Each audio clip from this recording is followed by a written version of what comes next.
ഹേ ദേവി, ശത്രുക്കളുടെ ഗജസൈന്യങ്ങളെ നൂറുകഷ്ണങ്ങളാക്കി തകർത്തവളെ, യുദ്ധത്തിൽ ശത്രുക്കളുടെ നേതാക്കളായ ആനകളെ പോലും ചിതറിച്ച മഹാശക്തിയെ, ശത്രുസൈന്യത്തിന്റെ കപടവും കഠിനവുമായ പ്രതിരോധങ്ങളെ നിന്റെ ശക്തിയാൽ പിളർത്തിയവളെ, നിന്റെ സ്വന്തം ശക്തമായ ഭുജങ്ങളുടെ പ്രഹാരത്തിൽ ശത്രുക്കൾ നിലംപതിച്ചും തകർന്നും തലകെട്ടുകളായി വീണും പോകുന്നവളെ, വീരസൈന്യങ്ങളുടെ അധിപതിയായ ദേവി, മഹിഷാസുരനെ നശിപ്പിച്ച പർവ്വതപുത്രിയെ, മനോഹര ജടാധാരിണിയായവളെ, ജയ ജയ.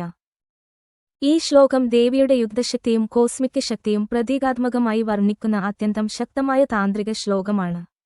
ഇവിടെ ദേവി അനേകം ഖണ്ഡങ്ങളായി വിഭജിക്കപ്പെടുന്ന ശത്രുസേനയെ നശിപ്പിക്കുന്ന മഹാശക്തിയായി പ്രത്യക്ഷപ്പെടുന്നു. ശതഖണ്ഡ എന്നത് ദേവിയുടെ ശക്തി അനന്തമായി വിഭജിക്കപ്പെട്ടിട്ടും ഏകമായിരിക്കുന്ന അവിഭാജ്യ പരബ്രഹ്മസ്വരൂപം സൂചിപ്പിക്കുന്നു.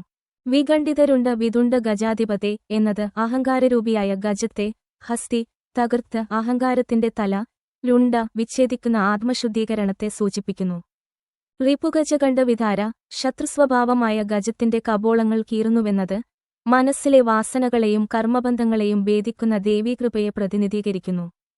നിജഭുജദണ്ഡനിപതിതഖണ്ഡ എന്നത് ദേവിയുടെ സ്വന്തം ഭുജശക്തി കൊണ്ട് അജ്ഞാനത്തെ നശിപ്പിക്കുന്നതായും, വിപൈതമുണ്ട ഭടാധിപതെ എന്നത് അഹങ്കാര സൈന്യത്തിന്റെ തലവന്മാരെ വീഴ്ത്തുന്നതായും താന്ത്രികമായി വ്യാഖ്യാനിക്കപ്പെടുന്നു.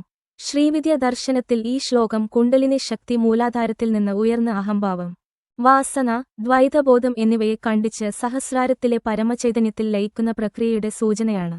അതിനാൽ ഇത് ഒരു യുദ്ധവർണ്ണനമല്ല, സാധകന്റെ ആന്തരിക ആത്മയുദ്ധത്തിന്റെ രഹസ്യയോഗസൂത്രമായി ഗുരുപരമ്പരയിൽ ഉപദേശിക്കപ്പെടുന്നു.